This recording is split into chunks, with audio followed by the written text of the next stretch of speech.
안녕하세요. 사랑하는 교회 여러분, 조윤 목사입니다. 코로나 때문에 정말 염려가 많으시죠? 태풍은 또 올라온다 그러고 여러 가지 우리 주변을 둘러보면 이래저래 염려하고 근심할 일이 쌓였습니다만은 그래도 오늘 저희들은 어찌됐건 마음 모아서 하나님 앞에 지금 예배하는 자리에 나왔잖아요. 예배가 주는 그 기쁨과 평강, 우리들의 영원한 지존자 되시고 근원 되신 우리 하나님께 잇대는 그 복된 예배의 시간에 저희들이 또 마음의 안정을 찾고 또 무엇보다도 하나님이 주시는 위로하심과 하나님의 평안을 우리 모두가 다 맛볼 수 있기를 소원합니다. 이제 우리 다 같이 마음을 모아 예배에 집중합시다. 경배찬송 621장입니다. 찬양하라 내 영혼아. 찬양하라 내 영혼아, 찬양하라 내 영혼아, 온 마음과 정성 다하여 주 찬양하라. 경배하라 내 영혼아, 경배하라 내 영혼아, 온 마음과 정성 다하여 주 경배하라.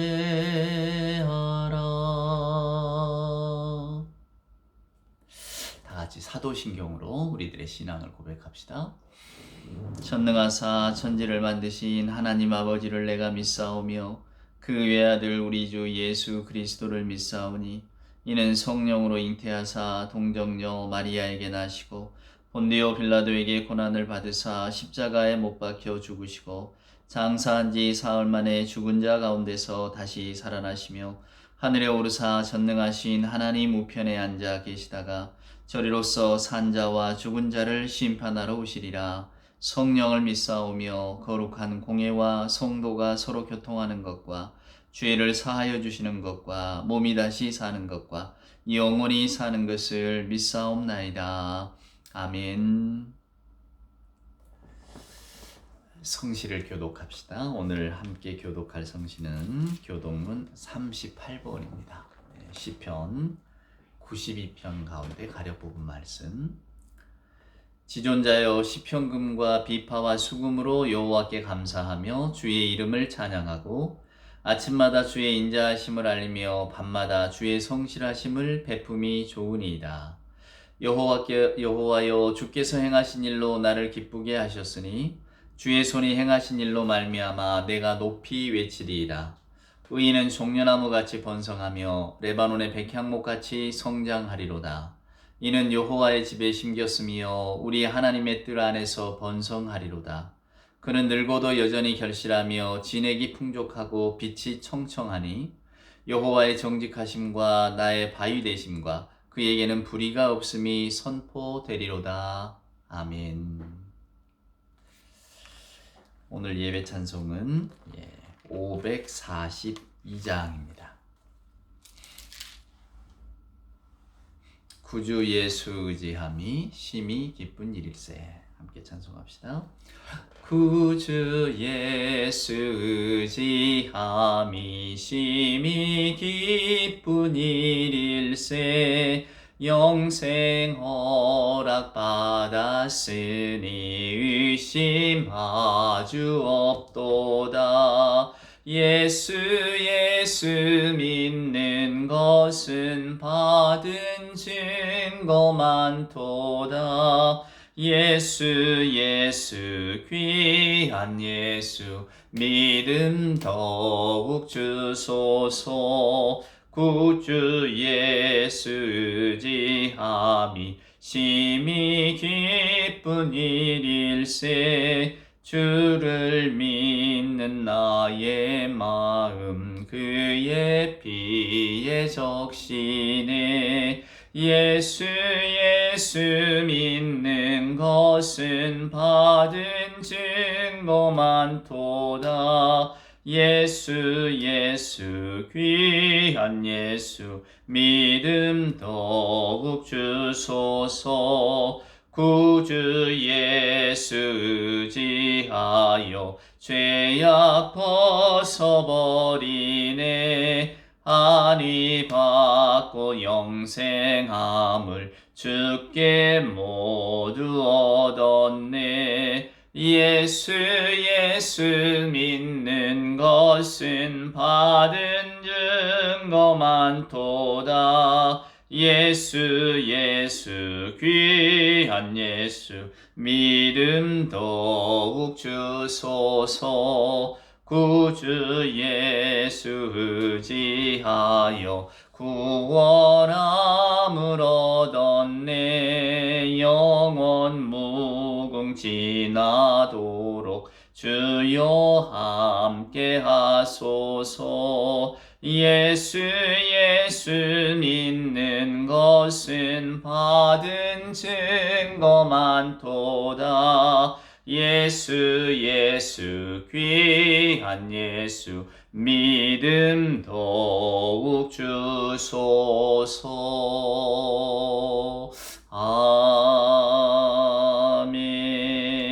아멘. 예, 다 같이 마음 모아서 기도합시다. 기도드립니다. 사랑의 하나님, 감사합니다. 여전히 무덥고 또 때로는 비가 오며 무더운 한여름 같지만 여전한 장마철에 있는 것 같은 이 변화무쌍한 날씨 가운데도 하나님, 영혼의 봄날 같은 우리 주일을 맞이하게 하시고 코로나로 인한 이 어려운 상황 속에서도 한결같이 지켜주신 믿음으로 이 아침 주 앞에 나와 함께 예배하게 하시니 감사합니다. 두려움과 염려로 찌든 저희들의 마음, 또 헝클어진 생활들 추스르며 우리 주님 앞에 나와 또 한 주간의 삶을 돌아봅니다. 후회한 일들, 하지 말았어야 했던 말들, 차마 고백하기에도 부끄러운 생각들, 행동들, 저희들의 마음을 무겁게 하는 지난 한 주간의 허물을 용서하시고 사유하시기를 즐게 하시는 우리 아버지 하나님 앞에 올려드리오니 용서와 자비를 베풀어 주시옵소서.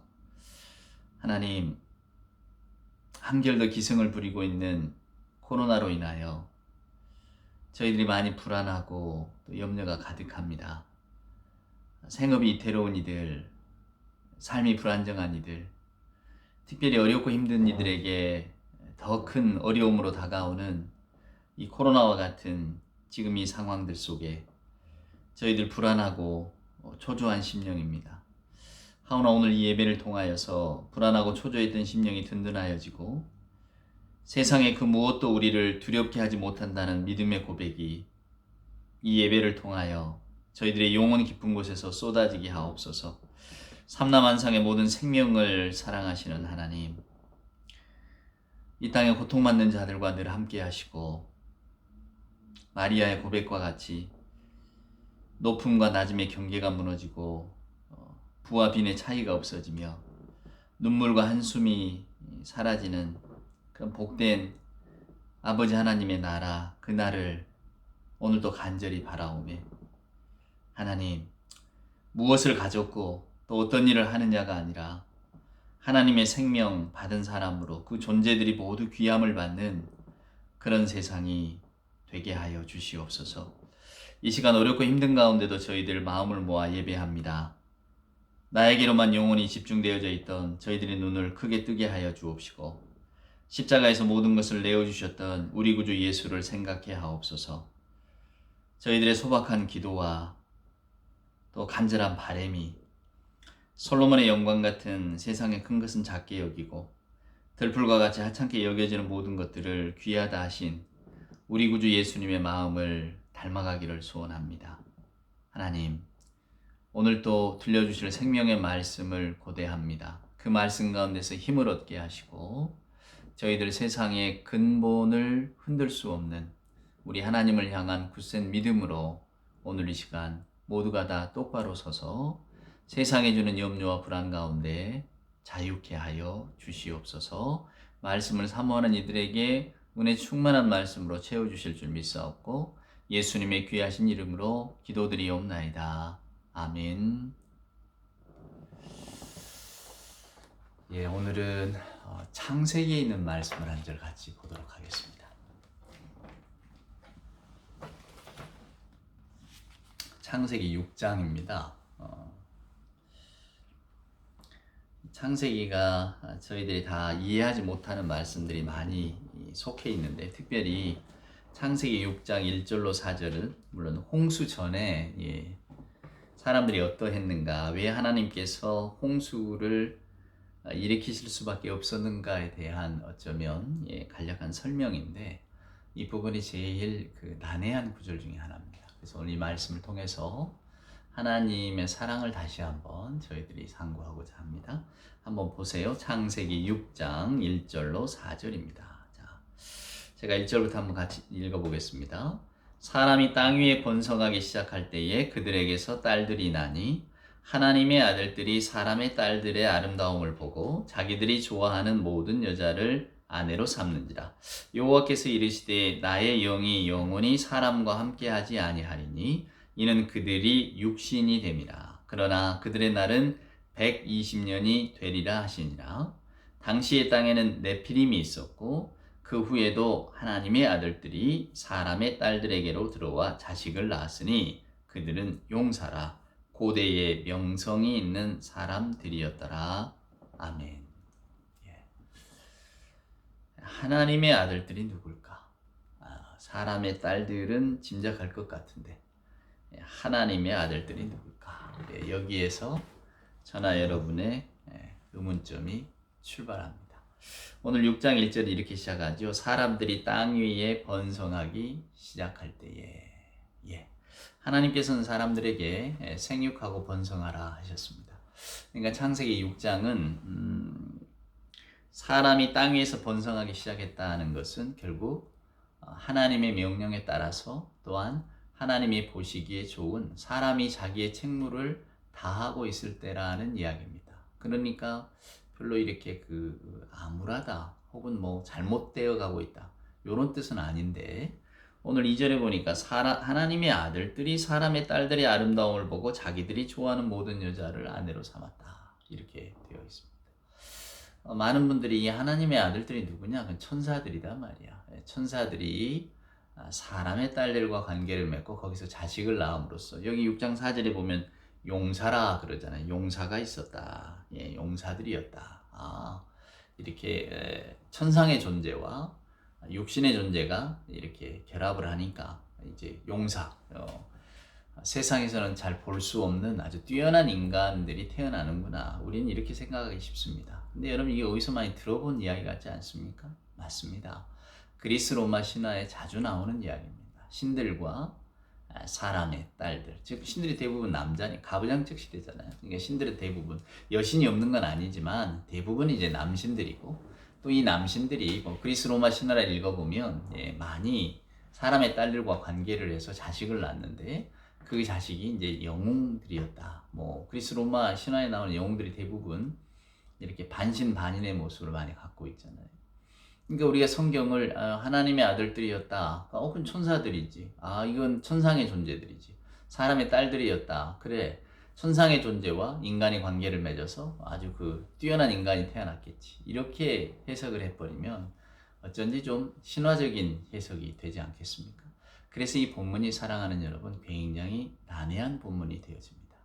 저는 오늘 여러분들과 함께 2절에 보면 하나님의 아들들이 사람의 딸들의 아름다움을 보고 자기들이 좋아하는 모든 여자를 아내로 삼았다, 아름다움을 보았다라고 하는 구절 가운데서 아담과 하와 이야기를 떠올리게 됐습니다. 그 이야기가 연관지어서 여러분, 오늘 이야기를 제가 설명을 좀 해드리도록 하겠습니다.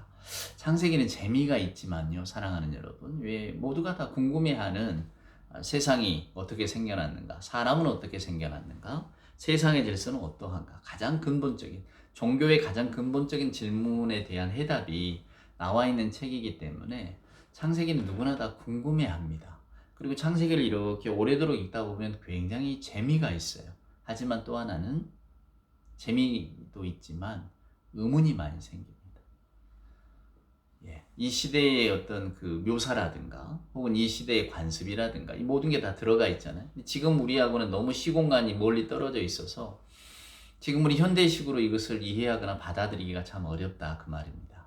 그래서 어쩌면 보물 같은 책이지만 또 가장 오해받기도 쉬운. 오늘 창세기에 보면 여러분 제가 아까 아담과 하와 이야기를 좀 거슬러 올라간다 그랬잖아요. 자, 아담과 하와 이야기. 여러분 제일 먼저 생각나는 게 여러분 뭡니까? 선악과 사건 아닙니까? 자, 하나님께서 모든 건 다 허용하되 동산 중앙에 있는 선악을 알게 하는 생명나무 실과는 먹지 마라 이랬단 말이에요. 먹으면 정령 죽으리라. 반드시 죽으리라. 이러셨다고요. 이게 분명히 하나님께서 태초 인간들에게 주신 하나님의 명령이었습니다. 자, 여러분 성경은 하나님의 명령을 받은 인간이 거기에 순종해야 합니다. 왜냐하면 창조주와 피조물의 관계가 명확하니까요. 이게 성경의 관점입니다. 근데 사람의 마음속에 사랑하는 여러분, 하나님께 대한 순종보다는 이제 자기 생각이 들어오기 시작하는 게 창세기 3장에 있는 이야기거든요. 자, 뱀이 나타납니다. 뱀이 사단의 존재죠. 뱀이 나타나서 꾀입니다. 진짜로 하나님께서 동산 중앙에 있는 모든 것은 먹지 말라 하더냐. 근데 하와가 이야기를 합니다. 아니에요. 다른 건 다 되는데 생명나무는 먹지도 말고 만지지도 말라고 했어요. 이랬단 말이에요. 창세기를 읽어보면 이 하와의 대답이 여러분 조금 이상합니다. 무슨 이야기냐면 분명히 뱀은 의도가 있어요. 하나님께 충성하는 인간이 아니라 하나님을 반역하고 하나님의 세계 질서를 깨트리려고 하는 존재로 그려지는데 얘가 지금 도발을 하고 있는 겁니다. 이 뱀이. 그랬더니 이 하와가 덥석 그 먹이를 문 거예요. 어떻게 물었냐? 하나님께서는 분명 먹으면 정령 죽으리라 그랬는데 하와는 무슨 이야기를 하느냐면 먹지도 만지지도 못하게 했어요. 이랬단 말이에요. 무슨 이야기입니까? 마치 투덜대는 어린아이 같지 않아요? 엄마가 뭐 하지 마라 했을 때에 거기에다가 자기 생각을 이렇게 덧붙입니다. 먹지도 만지지도 말라고 했어요. 뱀이 금방 알아차리죠. 아하, 이 여자는 쉽게 넘어오겠구나. 이제 드디어 미끼를 물었구나 라고 하는 겁니다. 그래서 뱀은 말합니다. 안 죽는단 말이야. 너희가 이것을 먹으면 하나님과 같이 되는 것을 두려워하셨기 때문에 너희들에게 먹지 못하게 한 것이지 너희 먹어도 안 죽어. 이렇게 이야기를 하니까 하와가 덥석 따서 먹고 자기만 먹은 게 아니라 남편에게도 줬단 말이에요. 여러분. 그리고 이제 그 다음에 이어지는 이야기는 우리가 너무 잘 압니다. 하나님께서 나타나셔서 아담아 너 어디 있느냐? 아주 부끄러워서 숨었습니다. 결국 뭡니까? 뱀은 땅을 끼게 하고 아담은 노동하게 하고 그 다음에 여자는 해산의 고통을 갖게 합니다. 우리는 생각하기 쉬워요. 에덴 동산에는 노동도 없고 욕심도 없었는데 타락한 인간에게 주어진 형벌처럼 이제 노동이 주어지고 그리고 이제 탐욕스러운 마음이 생기게 됐다고. 아닙니다. 에덴 동산에 그게 다 있었어요. 그리고 하나님께서 정령 죽으리라 그러셨잖아요. 그러니까 아담과 하와는 이미 죽음에 대해서 알고 있었다는 이야기입니다. 죽음이 뭔 줄 알아야 죽음이 있으리라 하는 거죠. 사랑하는 여러분. 그러니까 우리가 에덴 동산의 이야기를 잘 모르는 경우가 너무 많아요. 하와가 그러잖아요. 만지지도 말라고 했습니다. 욕심이 있다는 이야기거든요. 이게 에덴 동산의 사람들이 그냥 순진무구하게 지금 우리가 살고 있는 세상과 에덴 동산이 완전 별개의 동산이어서 거기에는 뭐 아무것도 없는 범죄도 없고 욕구도 없고 뭐 사람이 뭐 식욕, 성욕, 수면욕 아무것도 없는 그런 아주 그 천상의 공간이었다. 아닙니다. 그 에덴 동산에 다 있어요. 하나님께서 인간을 창조하시고 뭐라 하셨습니까? 생육하고 번성하라고 하셨잖아요. 그리고 다스리라고 하셨잖아요. 인간에게 노동의 역할을 허락하신 거예요. 인간이 일을 했다 그 말입니다. 다스렸다 그 말이에요. 에덴 동산은 완전히 이 세상과 구분된 곳이 아니에요. 분리된 곳이 아니란 말입니다. 이게 여러분 신비입니다. 근데 그 에덴 동산에서 일어나는 일이 무엇입니까? 하와의 욕구, 욕심, 결국 하나님으로부터 벗어나는 거거든요. 그러니까 결국 성경 이야기는 하나님은 절대적으로 무조건적으로 인간에게 순종하기를 원하시지만은 인간은 그 무조건적 순종이 맞지 않는다 그 말. 하나님은 분명히 금지하셨어요. 명령하는 자의 권위로서 너희들 이것을 먹으면 안 된다. 조건 없는 순종에 대한 기대가 있으셨던 거죠. 근데 인간이 거기에 대해서 조건 없이 순종합니까? 아니에요. 그래서 여러분 창세기를 읽어보면 나무가 별로 중요한 게 아니에요. 그 나무가 사과나무였는지 복숭아나무였는지 이런 건 전혀 이야기해 주질 않아요. 왜? 나무가 중요한 게 아니라 나무로 상징되어지는 하나님의 명령이 중요한 거거든요. 하나님이 금하신 것을 인간이 범했다 그 말입니다. 거기에 대해서 창세기의 시작이 열리는 거예요. 인간이 에덴 동산에서 쫓겨나게 되잖아요. 이제 사랑하는 여러분, 하나님으로부터 반역하면서 쫓겨나게 되는 겁니다. 이제 그 의미를 밝혀야죠. 그러면 반역의 의미가 뭡니까? 내가 내 힘으로 내 의지대로 내 욕심대로 살아보겠다 하는 거예요. 그래서 하나님께서 아담아 네가 어디 있느냐 뭐 이렇게 물었을 때 아담이 막 그냥 주절주절 하잖아요. 뭐라고 말합니까? 하나님께서 만들어주신 저 여자가 내게 줬다고. 여자는 또 내가 그런 게 아니라 뱀이 나를 꿰었다고. 다 책임을 떠넘깁니다. 전가죠, 전가. 그러니까 하나님께 대한 불순종이 생겨나면서부터 인간에게 죄가 어마무시한 속도로 달려드는 겁니다. 그러니까 서로 책임 탓, 남 탓, 핑계대기에 바쁩니다. 전에는 내 살 중에 살이요 뼈 중에 뼈라고 했던 아담이 그걸 다 잊어버리고 저 여자 때문에 그랬다고. 저 여자도 내가 원한 거냐고. 하나님이 나한테 만들어주신 여자 아니냐고. 저 여자 그러니까 내 책임은 없어. 그냥 저 여자를 만드신 하나님이 책임지셔야 되는 거 아니냐고. 이렇게 지금 막 나오는 겁니다. 그리고 여러분 어떻습니까? 에덴의 동산에서 쫓겨난 아담과 하와 그 후손 가인과 아벨 결국 살해하고 형제의 살인이 일어나잖아요. 형이 아우를 죽이고 말이에요. 가인은 또 돌아다니고 또 돌아다니는 뭐 그런 이야기들이 쭉 펼쳐지게 됩니다. 그러니까 이 창세기의 드라마라고 하는 것은 여러분 이게 그냥 우리가 단순히 무슨 어린아이 읽듯이 뭐 뱀이 있었고 뭐 나무 걸 뭐 따먹고 어쩌고 그렇게 해서 결국 하나님 쫓아냈고 뭐 하나님 뭐 그걸 다 모르셨겠느냐고 이렇게 이야기하는 건 아니에요, 여러분. 이 뱀이라고 하는 존재가 인간의 욕망에 대해서 불을 붙이는 하나님이 왜 모든 과실나무 열매를 못 먹게 했느냐고 도발하고 실은 그게 아닌데 그러니까 여자는 그 말에 넘어가서 자기 욕망을 드러내잖아요. 하나님 말씀에 대한 무조건적인 순종이 아니라 짜증 섞인 반발이 있는 겁니다. 아니 하나님은 설명해 주지도 않고 무조건만 못하게 해 말이야. 마치 어린아이들이 그 부모에게 뭐 하지 말라고 무조건 우리 엄마는 뭘 못하게 해요. 이런 식으로 말이에요. 거기에서 죄가 잉태되는 겁니다. 뱀은 죽지 않는다고 욕망을 부채질하고 자신의 욕망에 충실한 여자는 따먹고 남편에게 주고 하나님이 물으실 때 서로 떠넘기고 마치 생명력이 강한 그 무엇처럼 죄가 막 번져나가는 거예요. 여러분 먹음직하고 보암직한 것을 갖고 싶어하는 것은 죄가 아니죠. 에덴의 동산의 인간도 그걸 느꼈으니까. 근데 중요한 건 뭐냐면 그것은 어쩌면 저나 여러분이 오늘날에도 우리가 뭐 먹음직하고 보암직한 거 내가 갖고 싶다. 이게 여러분 우리 역사를 만들어가는 원동력 아니겠어요? 저나 여러분에게 이런 힘이 없으면 어떻게 살아갈 수 있겠습니까? 아니 만지지도 못하게 해. 여러분. 그러나 만지지도 못하게 해라고 하는 투정 속에는 인간의 교만이 있는 겁니다. 이걸 우리가 볼 줄 아셔야 돼요. 저와 여러분이 하와가 보기에 복이 좋았단 말이에요. 그러니까 먹음직도 하고 보암직도 합디다. 내가 보기에는 참 좋아 보입디다는 이야기입니다. 그래서 그것을 나는 갖고 싶어요 라고 해요. 그러니까 내가 보기에 좋은 것은 그러면 다 가지면 그것이 선한 것이냐. 분명히 하나님께서도 세상을 창조하시고 보시기에 좋았다. 그걸 토브라고 합니다. 선하다는 뜻인데요. 근데 하와도 보기에 좋았다 해요. 먹음직도 하고 보암직도 하고 토브 아름답다는 뜻이거든요. 근데 오늘 6장 이제 1, 2절에 가보면 하나님의 아들들이 사람들의 딸들의 아름다움을 보고 이게 바로 내 눈에 보기에 좋았다라는 뜻이거든요. 자, 아까 이야기한 것처럼 창세기 6장은 하나님이 생육하고 번성하라고 하는 인간들이 자기의 목적과 어떤 여러분 창조주가 있고 창조주가 사랑하는 여러분 우리를 창조해 주셨다면 목적이 있을 것 아닙니까? 사랑하는 여러분. 그러니까 목적을 가지고 창조를 했단 말이에요.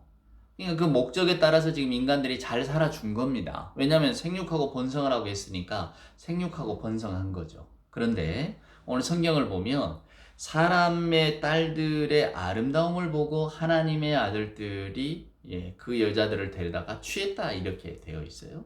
아까 제가 잠깐 설명하다 말았는데 그래서 보통은 하나님의 아들들 하니까 뭐 천사가 아닌가 이렇게 생각하고 사람의 딸들은 인간이죠. 그러면 신과 신적인 존재와 우리 인간의 존재가 결합을 해서 네피림이라는 용사를 만들어냈다는 이야기로 이렇게 흘러가는데 성경은 전혀 그런 세계관을 허락을 하지 않습니다. 그러니까 맞지 않아요. 그러면 뭘까요? 자, 우리가 에덴의 동산에서 볼 때 가인의 후손과 셋의 후손이 있습니다. 셋은 하나님의 계보를 따르는 거죠. 그러면 하나님의 아들들이라고 하면 이 셋의 후손들 아니겠어요? 그럼 딸들은 누구겠습니까? 당연히 가인의 딸들이 되는 겁니다. 이게 뭐 오거스틴이 칼빈이 전통적으로 대부분 다 이렇게 동의하는 건데요. 근데 문제가 있어요. 그건 뭐냐면 거룩한 사람들과 성스럽지 못한 사람들 사이에 무절제한 결혼이 있다? 그리고 여기 말씀을 읽어보면 그냥 데려가 버렸다 그거거든요. 이게 여자들의 의사를 묻지도 않고 하나님의 아들들이 그냥 마음에 들면 다 취해버렸다 그 말이에요. 그것도 잘 안 맞잖아요, 여러분. 예? 안 맞아.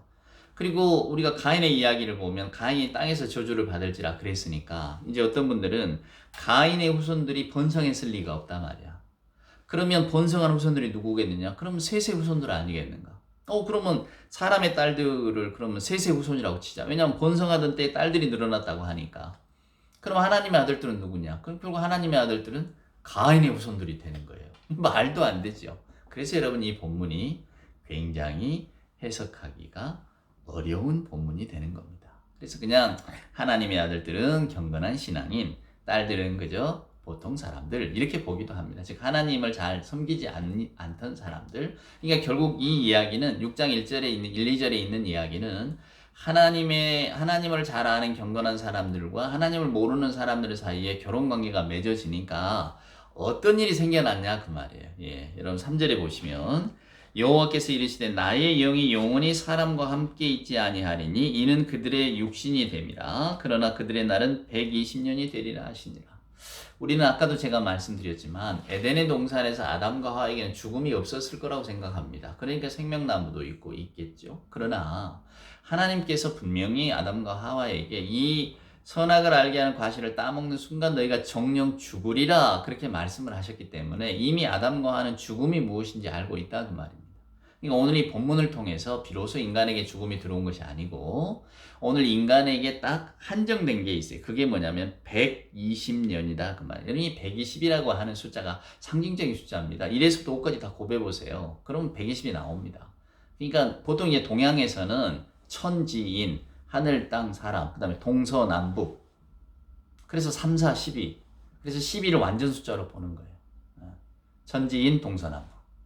모든 삼라만상을 이야기하는 거죠. 이 삼라만상 우주 세계를 10이라는 숫자로 요약을 하는 겁니다. 어찌됐건 이 10이라고 하는 상징적인 숫자가 많이 나오는데요. 120년이라는 것도 마찬가지입니다. 그전에는 오래들 사셨잖아요. 그러니까 이 120이라고 하는 숫자 자체가 반드시 120세라고 하는 의미가 아니고요. 왜냐면 여기서 120이라면 시편에 70이요, 강건하면 80이야 이런 말씀이 나오면 안 되죠. 강건은 120이라고 나와야지. 근데 120이라고 하는 숫자는 사람의 수명에 한정되어졌다. 근데 아주 중요한 단어가 나옵니다. 3절 보세요. 여호와께서 이르시되 나의 영이 영원히 사람과 함께 하지 아니하리. 영이 뭡니까? 영은 루하우입니다. 하나님의 영이 수면에 운행하셨다. 우리 창세기에 보면 하나님의 생명이에요. 루하우는 생명이거든요. 근데 하나님께서 사람을 이렇게 창조하실 때에 여러분 어떻게 창조하셨습니까? 하나님께서 진흙으로 흙으로 아담합니다. 이게 아담이라는 이름이 거기서 나온 거거든요. 아담아가 땅이에요. 땅, 흙. 거기서 나온 말이 아담입니다. 그러니까 아담이라고 하는 의미가 뭐 이렇게 뭐 크고 뭐랄까 뭐죠? 뭐 아주 근사한 이름이 있는 게 아니라 그냥 흙이라는 뜻이에요. 진토라는 뜻입니다. 흙먼지라는 뜻입니다. 그러니까 흙에서 와서 흙으로 돌아간다 이런 맛이 있잖아요. 근데 하나님께서 그 인간을 창조하시고 거기에다가 하나님의 영을 주신 게 아니라 생명의 기운을 훅 불어넣어 주셨어요. 그걸 히브리 말은 니시만 하임이라고 합니다. 그러니까 하임이라고 하는 게 생명이라는 뜻이거든요. 그래서 저도 전에 이렇게 이름을 좀 지어달라 그러면 딸이라고 그러면 하임이라는 이름을 몇 번 지어준 적이 있습니다. 하임, 생명. 어쩌면 성경의 가장 근본적인 단어 아닙니까? 하임, 니시만 하임. 생명의 기운을 불어넣어 주신 거지 하나님의 영을 불어넣어 주신 건 아니에요. 에스겔 41장에 보면 마른 뼈가 살아난다잖아요. 그때 하나님께서 나의 영을 준다 하시거든요. 그게 바로 루아입니다.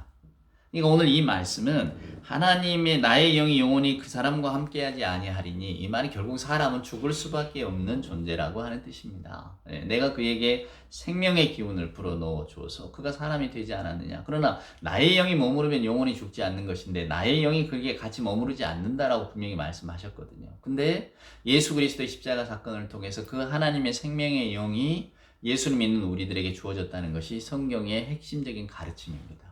그게 놀라운 거예요.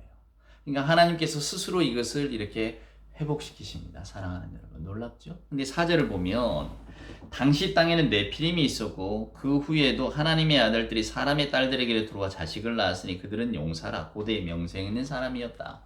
이 네피림이라고 하는 것이 히브리 학자들의 말에 따르면 나팔이라고 하는 히브리 말, 나팔이 떨어지다, 타락하다는 뜻이거든요. 떨어진 인간들을, 죽을 수밖에 없는 인간들을 하나님께서 이제 다시 회복시키신다. 지금 그 의미가 여기 들어 있거든요. 그러니까 창세기 6장 1절에서 4절이 하나님의 어떤 그 생명에 대한 이야기를 저나 여러분에게 들려주시는 아주 귀한 말씀입니다. 그러니까 하나님께서는 이미 경건한 자, 경건치 못한 자 섞여버려서 하나님을 모르고 인간들은 계속해서 자기 길로 가지만, 그래서 여러분 읽지 않았습니다만은 그 6장 5절에 보면 여호와께서는 사람의 죄악이 세상에 가득하고 그의 마음으로 생각하는 모든 계획이 항상 악한 뿐임을 보시고, 사람이 타락과 악함을 보시고 하나님이 근심하사 어떻게 하셨느냐면 이제 내가 내 마음을 좀 바꿔야 되겠다, 이런 식으로 나가시는 거예요. 홍수 다음에 내가 다시는 멸하지 아니하리라 생명의 기운을 허락하시잖아요. 그러니까 하나님은 하나님의 마음을 바꾸시는 분이에요. 인간의 마음의 완악함을 보시고 책망하고 나무라고 다 멸절시키기보다 오냐 내가 마음을 바꾸마. 그래서 타락한 너희들 내가 끌어올리기 위하여 내 아들을 보내겠다. 이렇게 나오시는 거거든요. 그러니까 성경을 이렇게 눈을 크게 뜨고 읽으면은요 정말 기가 막힌 감동의 말씀입니다. 나 같은 죄인 살리신 우리가 찬송하지만은 우리가 무엇이간데 하나님께서 아들을 내어주시기까지 합니까? 놀라운 일입니다. 이 진리를 깨달으면 그래서 여러분 너무 그냥 은총에 대한 감사가 막 솟아나는 거죠. 이게 구원의 기반은 내게 있는 게 아니에요. 오직 아버지 하나님 그 자비하심에 있는 거지. 그러니까 하나님의 아들들과 사람의 딸들이 통혼을 했다? 그래서 결국은 이 사람들이 엉뚱한 길로 갔다? 그러면 다 없애버리고 새로 시작하셔야 될 것 같은데, 우리 같으면 그럴 것 같은데, 하나님은 아니다. 내가 내 마음을 바꾸마.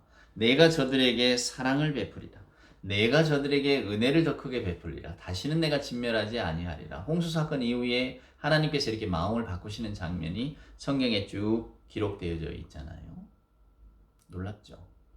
사랑하는 여러분, 여기서 오해 하나를 풀고 갑시다. 우리들 흔히 영은 선하고 육은 약하다 이런 이야기를 참 많이 합니다. 그렇죠? 하나님의 영은 선한데 사람의 눈으로 보기에 다 나쁜 것, 사람은 육신으로 나쁜, 왜냐면 이 여자들의 아름다움을 보고 빠졌다고 하니까, 그래서 이 육체는 나쁜 거야, 악한 거야, 죄를 불러일으키는 거야, 뭐 이렇게 생각하고 영은 거룩하되 육신은 천하다, 뭐 이렇게 여기는 사람들이 있어요. 아직도 있어요. 근데 성경은 여러분 몸과 영혼이 하나입니다. 몸이라고 하는 것은 영혼을 담는 도구예요. 아니 여러분 한번 생각해 보세요. 하나님께서 창조하셨잖아요. 창조하시고 선하다고 하셨잖아요. 뭘 창조하셨습니까? 인간을 창조하셨잖아요. 이게 인간, 하나님께서 만드시는 몸인데 이걸 천하고 나쁘다고 보면 어떡합니까, 여러분? 그래서 금욕주의는 성경하고 맞지 않아요. 금욕이라는 게 인간의 욕심을 누르는 거잖아요. 인간의 욕망을 누르고, 그러다 보니까 모든 욕구도 누르고 엉뚱한 길로 갑니다. 인간이 마치 욕심 없이 살아야 되는 것처럼, 욕심 없이 산다는 말은 맞지만은 그런 것들이 인간의 소욕, 기본적인 욕구까지도 다 억제하고 몸이 하는 일은 다 나쁜 거야. 아닙니다, 여러분. 아니, 창조주 하나님께서 만드신 몸이 왜 나쁘겠어요? 이런 오해는 여러분 하지 마시고요. 중요한 건 이겁니다.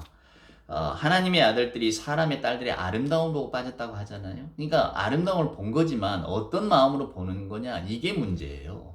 하와가 여러분 먹음직도 하고 보암직도 했잖아요. 맞아요. 하나님이 창조하신 거니까, 생명나무의 과실이니까 얼마나 아름다웠겠어요. 근데 어떤 마음으로 봤냐고요.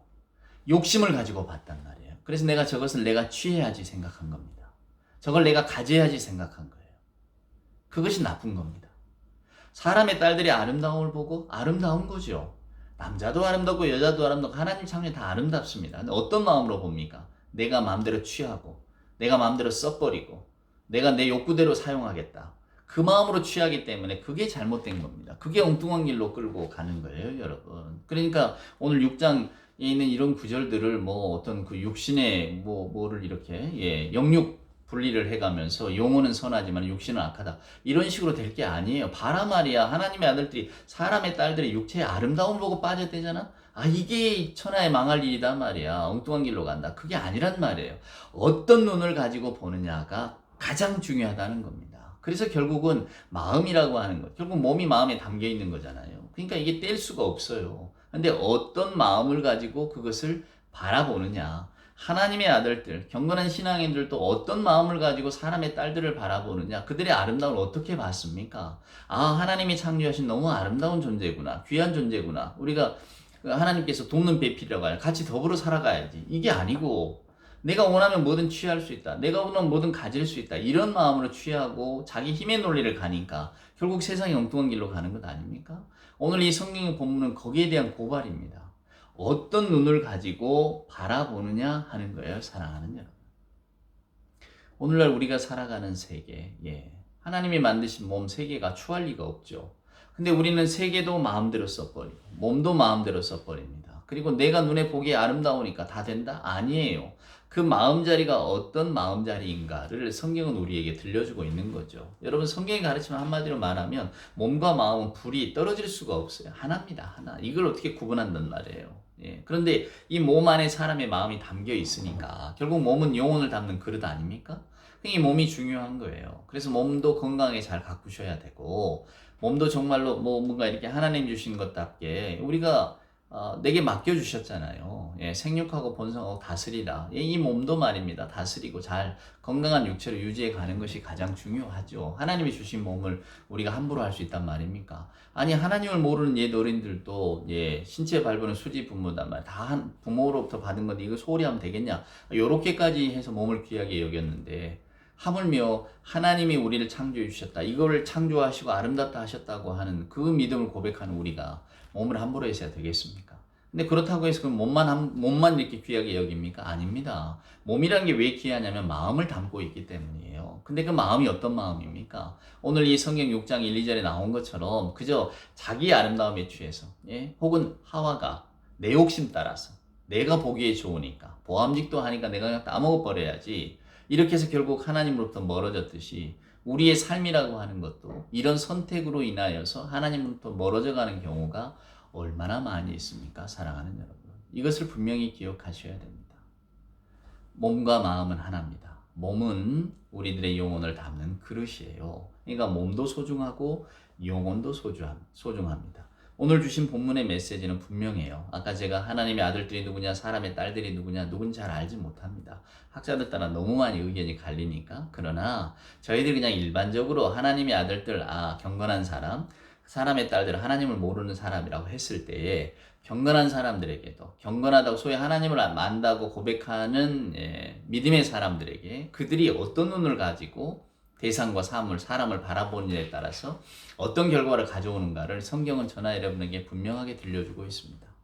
오늘 저와 여러분에게 내가 좋으면 다 좋은 거다, 우리는 그런 시대에 대부분 살고 있죠. 나가 가장 중요하니까. 근데 여러분, 성경은 그것을 말하지 않습니다.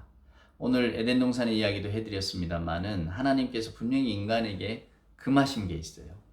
넘지 못할 선을 하나님은 정해 놓으셨습니다. 근데 그 선 안에서 하나님은 무조건적인 순종을 저나 여러분에게 요구하시죠. 이게 우리가 하나님의 말씀을 듣고 기억할 때에 이걸 우리 생활에 맞느냐, 또 내가 판단하기에 이게 옳으냐, 이런 걸 따질 게 아니라 하나님의 말씀은 말 그대로 캐리그마 선포입니다.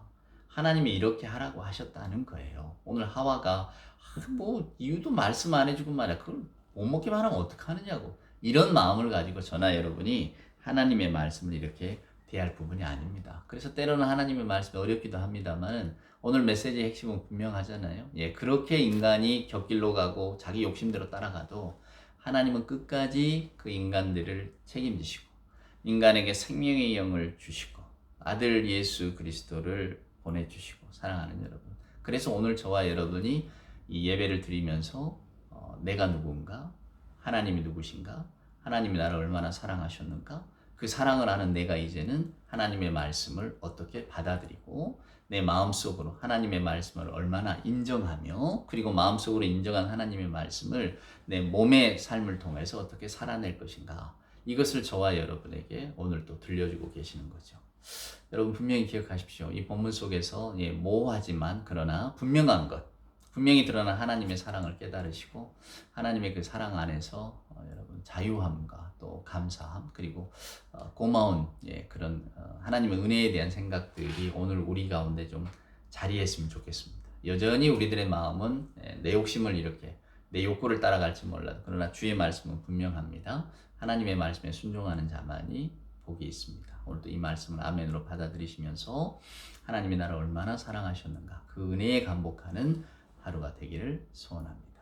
기도합시다. 이제는 우리 구주 예수 그리스도 크신 은혜와 하나님 아버지의 만극하신 사랑하심과 자비하신 성령님의 함께하심이 함께 예배하며 무엇보다 하나님이 우리를 얼마나 사랑하시는가를 다시 한번 깨달으며 하나님의 은혜에 감복하는 그리고 하나님의 자녀다운 삶을 살기를 소원하는 우리 예배하는 모든 사랑하는 하나님의 자녀들 어리머리 위에와 저들의 삶 위에 저들의 생명 위에